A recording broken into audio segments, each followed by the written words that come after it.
A very good morning. You're watching the Breakfast News on Rajya Sabha television. My name is Aishwarya Kapoor and it's the start of a brand new week, and in the next 30 minutes I'll be taking you through a number of developments that have taken place during the weekend that are changing our world.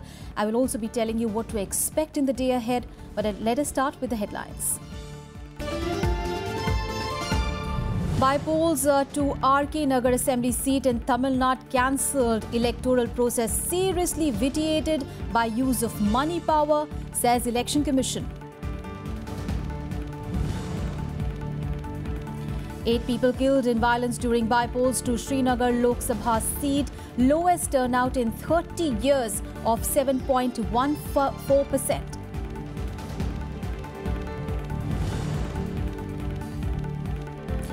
President urges the people to extend unstinted support to Mission for Less Cash India, says India on cusp of digital revolution.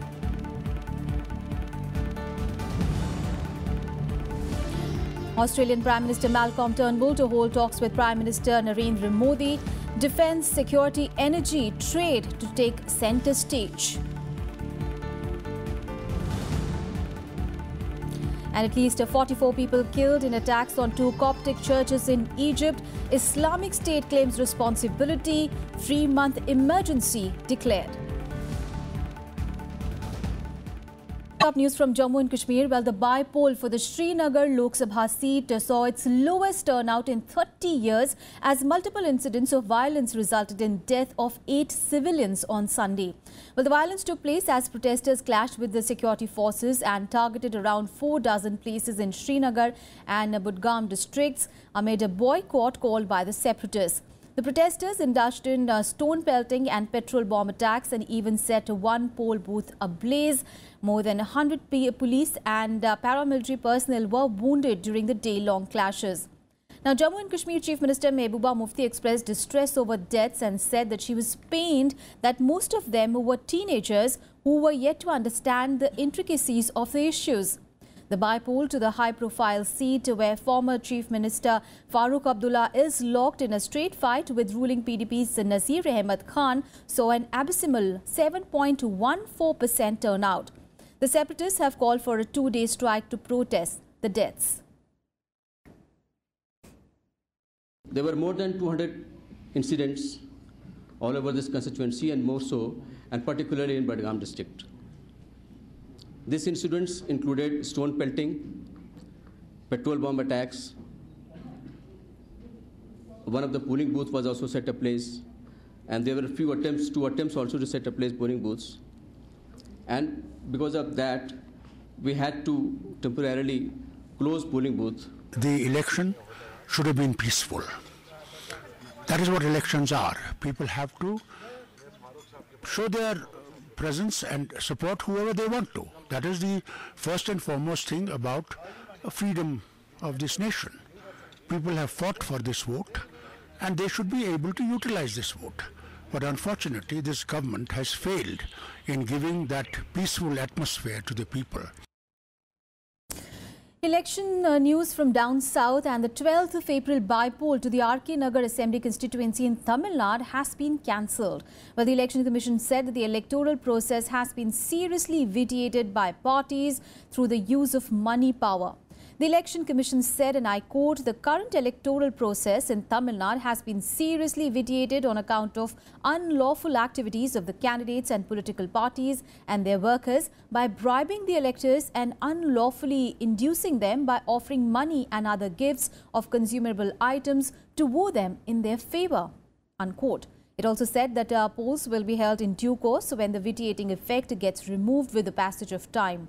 On Friday, searches were conducted against Tamil Nadu Health Minister C. Vijaya Bhaskar. Searches on the premises of his associate revealed a routing of 89 crore rupees for the distribution to voters in RK Nagar Assembly constituency. Vijaya Bhaskar is a loyalist of AIADMK Amma faction's candidate TTV Dinakaran.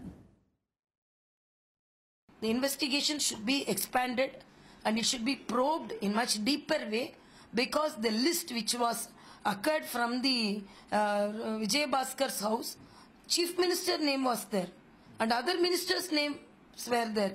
89 crores If they would have spent this amount of money in the constituency, instead of giving 4,000 per head in once, they would have earned every month this 4,000 rupees. So we want a free and fair election, and we want a corrupt-free politics. This is not the full stop. This is the starting of a corrupt-free politics in Tamil Nadu. So each and every suspicious person, whatever may be the post he holds, he should be investigated, and what all the money which was swindled from the people, it should be taken back, and definitely there should be a free and fair election. Not only free and fair election, politics should be cleansed in Tamil Nadu. Election news from the national capital. In the by-polls to the Rajouri Garden Assembly constituency in Delhi on Sunday recorded a low turnout of approximately 47%, besides the technical snags in voter verifiable paper audit trail machines. While the chief electoral officer said that during the polling process, 38 VVPAT machines had to be replaced due to technical reasons. He added that there was no untoward incident at any place. Well, the polling stations remained largely desolate in the few hours of polling, which began at 8 in the morning yesterday. An electorate of 1.6 lakh people exercised their franchise.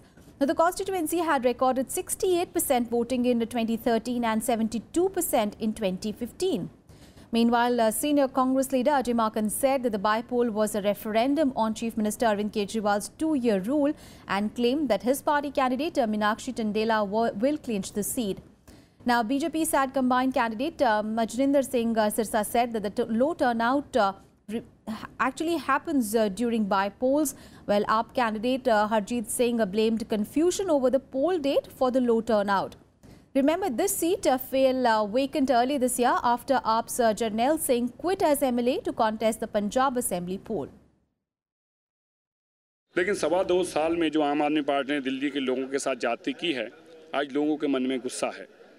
लोग ये समझ रहे हैं कि जब तो केजरीवाल जी को 15,000 रुपए की थाली खानी है, तब तो मोदी जी उनको रोक नहीं पाते। लोगों ने समझा है कि कांग्रेस ही काम कर पाएगी, और कांग्रेस का और उम्मीद करते हैं कि इस बार लोगों का जो हमें सपोर्ट मिल रहा है, उसके बिना पर मैं आप लोगों से कहती हूं कि इस बार कांग्रेस का विधानसभा में खाता खुलेगा। चुनाव में महिलाओं की सेफ्टी होनी चाहिए, एक साफ सफाई होनी चाहिए। रजौरी गार्डन में मार्केट में इतनी गंदगी है, कुछ कहने की बात नहीं। सारी जगह जगह उन्होंने स्टॉल लगाए हुए दुकानदारों ने अपने, उससे इतनी परेशानी होती है हमें चलने में, हम पैदल चल ही नहीं सकते। लोगों के काम हो, जो लोग चाहें, सफाई वगैरह, ये सब चीज़ों पे ध्यान दिया जाए और अच्छी दिल्ली बनाई जाए। Meanwhile, the Election Commission has said that EVMs are robust and tamper-proof, and even the manufacturers cannot manipulate them at the time of production. Well, the opposition has been questioning the reliability of the EVMs, and this has prompted the Commission to come out with a list of frequently asked questions to put across its views in public domain. Well, the Commission has said that the tamper detection feature makes an EVM inoperative the moment anyone tries to open the machine. The self-diagnostic feature checks the EVM fully every time it is switched on. Any change in its hardware or software is also detected.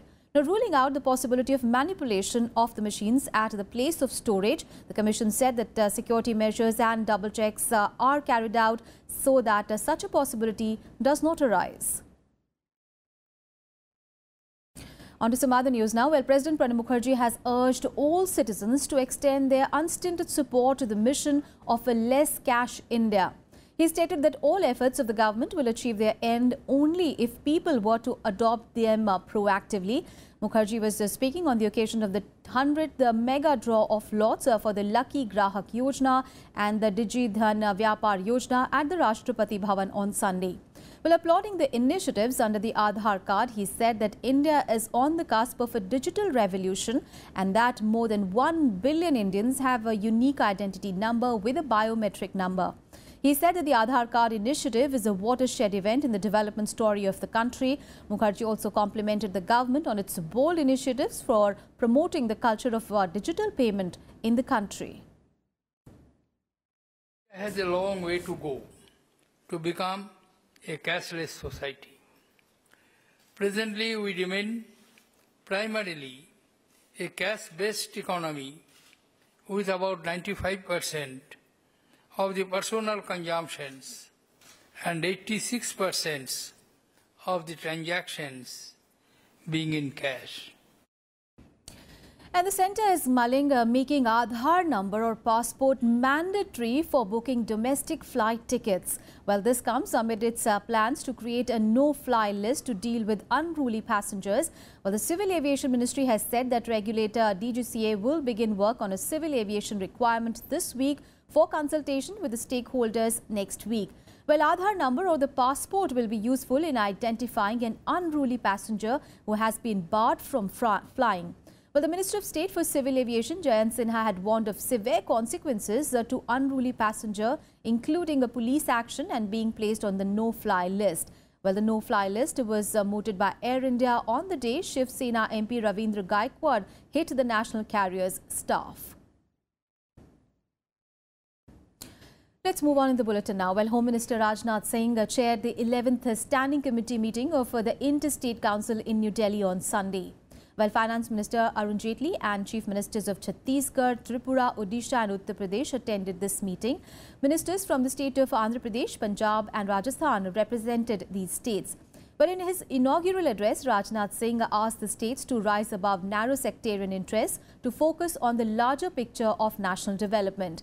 The committee examines in detail various recommendations of the Panchi Commission related to the provisions of constitutions such as the role of governors, deployment of central forces, federal balance of power, ensuring better coordination between the state and the centre, and other important issues of centre-state relations.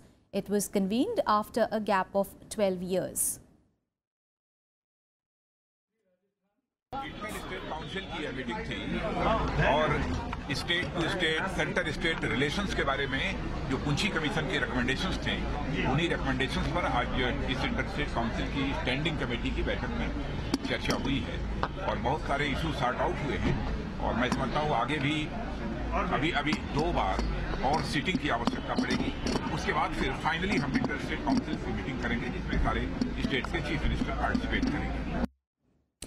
And look at the latest developments in the country. Let's go nationwide. Uttar Pradesh Chief Minister Yogi Adityanath on Sunday met Prime Minister Narendra Modi and BJP President Amit Shah among other party leaders. Yogi was in the national capital to attend the Interstate Council meet. Well, apart from the discussion on state's political and governance issues, the UP Chief Minister has sought more funds from the centre for the development of Bundelkhand and Purvanchal regions of his state. Rapid Action Force and CRPF held a flag march in Bhadrak even as the curfew was relaxed for 4 hours on Sunday. Violence broke out in Bhadrak over the alleged abusive remarks hurting religious sentiments on social media. Well, as a precautionary step, the State Home Department restricted access to social media in the town and nearby areas for 48 hours to prevent the spread of rumours. Meanwhile, the Cyber Police Cell is also tracking the miscreants.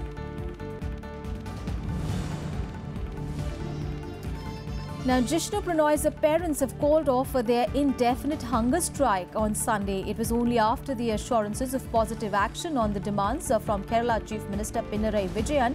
Now, Pinarayi Vijayan promised stern action in the case of any lapses on part of the police, which allegedly manhandled them during a protest.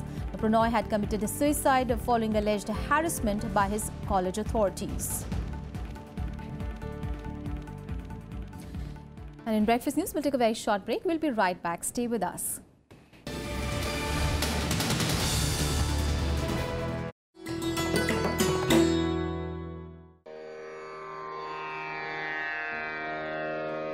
The sacred relics of Buddha were unearthed in Piprava in Uttar Pradesh.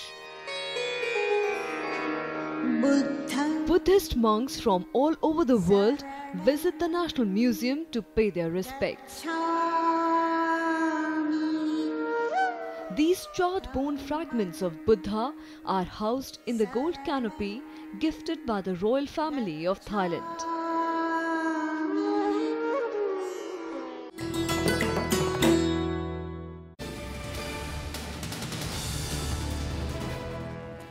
Welcome back. News from the northeast of the country, and the Assam government on Sunday published a draft population policy with an objective to incentivize parents with 2 or less number of children and thus facilitating higher standards of living. Well, the state government in its draft policy also proposes to make education of every child completely free up to the university level, which would even include free transportation and hostel accommodation. Also, the state is considering including a provision for giving 50% of reservation to women in government jobs as well as elections. Well, the state is also mulling setting up a state population council along with the state population resource center to assess the emerging population pattern of the state. Well, the draft policy also strives to provide a support to elderly parents depending on their yearly income. Now, the draft population policy is expected to be tabled in the next assembly session. An Australian Prime Minister Malcolm Turnbull arrived in the national capital on a 4-day visit. Well, it is his first India visit after assuming office in 2015. During the visit, he would hold talks with Prime Minister Narendra Modi on ways to boost ties in various areas, including the key areas of defence, security, energy, as well as trade. Well, Australia's High Commissioner to India, Harinder Sindhu, had clarified that the Comprehensive Economic Cooperation Agreement will not be signed during this trip. The talks for CECA were launched in 2011 and during the visit of former Australian Prime Minister Tony Abbott in 2014, the two sides had expressed hope that the pact would be inked by the end of 2015, a deadline which has already been missed. However, the Indian side has reiterated its commitment to the Free Trade Pact. The two countries are expected to sign a number of MOUs, including in areas of defence and security, environment, renewable energy, sports as well as trade. India is also likely to raise the issue of security of Indians in Australia in the wake of recent attacks.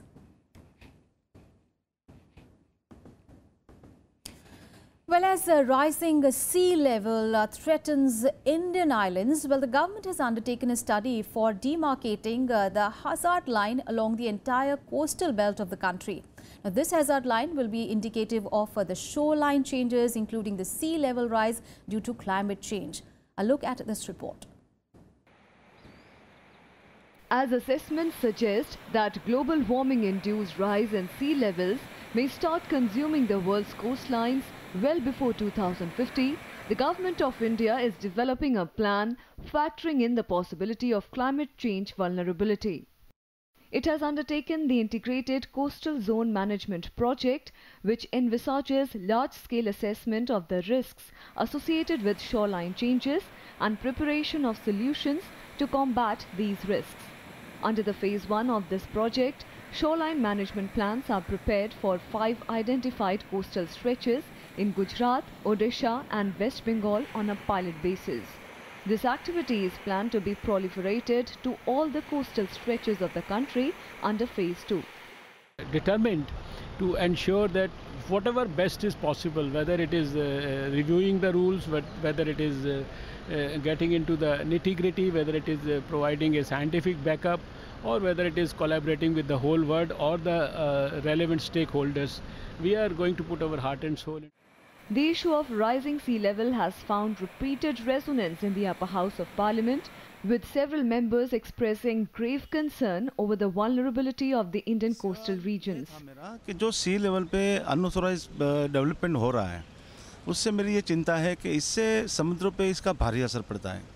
अगर वहाँ पानी रुक जाता है तो पानी का जो प्रवाह है वो प्रवाह आगे नहीं जा सकता और इससे क्या होता है, हाई टाइड और लो टाइड में उसका प्रॉब्लम क्रिएट होता है. उससे क्रिएट होने से प्रॉब्लम इतना बढ़ जाता है कि समुद्र में जो मछुआरे उनको प्रॉब्लम आनी शुरू हो जाती है. Since 1901, global sea levels have risen approximately 8 inches. A United Nations Environment report has also pointed out that nearly 40 million Indians will be at risk from the rising sea levels by 2050, with Mumbai and Kolkata at maximum exposure to coastal flooding due to rapid urbanization and economic growth. Rising sea levels will cause flooding and will have the ability to wipe out entire cities. Hence, urgent steps are needed. Kriti Mishra, Rajya Sabha TV. On to some international news now. Well, a 3-month state of emergency has been announced in Egypt after attacks on 2 Coptic churches on Sunday left at least 44 people dead. Well, the attacks claimed by the Islamic State came on Palm Sunday, which is considered one of the holiest days in the Christian calendar. First, a suicide bomber targeted St. George's Coptic Church in the city of Tanta, where 27 people were killed. Hours later, the police stopped the second bomber from entering the St. Mark's Coptic Church in Alexandria. But he detonated his explosives outside, leaving 17 dead, including several police officers. Well, after the explosions, President Abdul Fattah al-Sisi met the National Defense Council and announced the state of emergency. Well, the measure allows authorities to make arrests without warrants and search people's homes. However, it needs to be approved by the parliament before it is implemented. Remember, Christians make up about 10% of the Egypt's population, and they have long complained of being vulnerable and marginalized. تم اتخاذ قرار النهارده بتشكيل المجلس الأعلى لمقاومة أو لمكافحة الإرهاب والتطرف في مصر. وده هيبقى على أعلى مستوى، هيتم إصداره بقانون. هذا القانون الهدف منه إنه يعطي هذا المجلس صلاحيات تمكنه. النهارده ودعنا شباب أطهار، أقول لهم طوباكم، ولكن الحزن يملأني. صدقني هي شعور مليانة بالأسى والحزن والكآبة بسبب العملة نفسها أو التجربة القاسية اللي دخلنا فيها. لم نكن نتوقع أن ناس معانا في البلد في محبة وفي صداقة وفي ألفة وفي عشرة وتصل إلى هذا الحد. And more news from the Middle East. Well, in Syria, US-backed Syrian forces are clashing with the Islamic State in several parts of the country. Intense fighting is on in eastern Tabqa at the entrance to the Tabqa Dam, one of the top prizes in the Syrian forces' campaign to drive the jihadist group from the Raqqa city. Also in the south of the country, the coalition troops repelled an attack by Islamic State at the Tamf Garrison Joint Base. Meanwhile, U.S. Secretary of State Rex Tillerson spoke by phone with the Russian Foreign Minister Sergei Lavrov. The two agreed to continue discussions on Syria in person, with Tillerson expected in Moscow on the 12th of this month.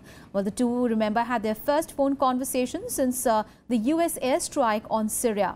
Now, Tillerson says that Russia failed to prevent Syria from carrying out an alleged chemical attack that prompted U.S. strikes. Russia says that the U.S. gave no evidence that Syria has chemical weapons. Now, Syria has denied using any chemical agents. U.S. is seeking a global political response for regime change in Syria from its allies as well as Russia. In no way do we look at peace happening in that area with Iranian influence. In no way do we see peace in that area with Russian covering up for Assad. In no way do we see peace in that area with Assad as the head of the Syrian government. And we have to make sure that we're pushing that process. The political solution has to come together for the good of the people of Syria. And an update on the Stockholm attack. Well, the arrested man suspected by police of killing 4 people by ramming a truck into crowds in Stockholm is a 39-year-old from Uzbekistan. Well, Rahmat Akilov, the suspect, had expressed sympathy for the Islamic State, and he was denied a permanent residency in Sweden. Well, the sources who had worked with the suspect, that is Akilov, independently identified him from images that were distributed by the police as the manhunt got underway on Friday last week. The police, however, declined to confirm his identity. Now, Akilov was detained on Friday in northern Stockholm suburb hours after he hijacked a truck and then he plowed through a pedestrian shopping street in central Stockholm, killing 4 people and injuring 15 others. On to some sports news now. Well, the Indian women's hockey team will take on Chile in the final of the Hockey World League Round 2 today. Well, India stormed into the final after a 4-0 thrashing of Belarus in the semi-finals on Saturday. Chile, on the other hand, beat Uruguay 2-1 in the second semi-final. Now, with the semi-final victory, India won a berth to take part in the Women's Hockey World League semi-final to be held in June or July this year. Well, the tournament is a, remember, qualifier for the FIH Women's World Cup 2018.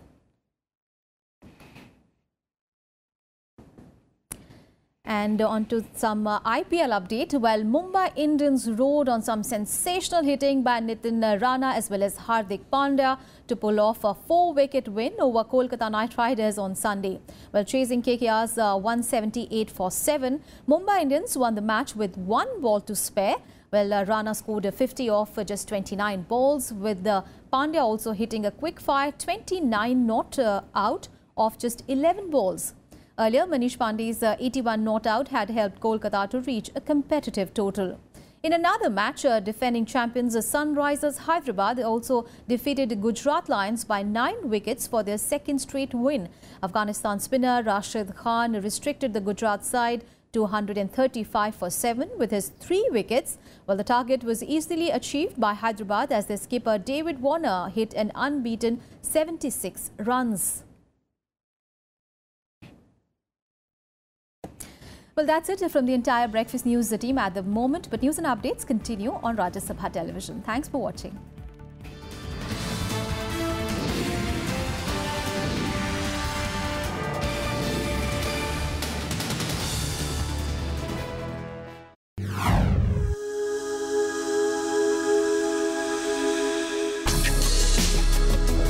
Tales that inspire.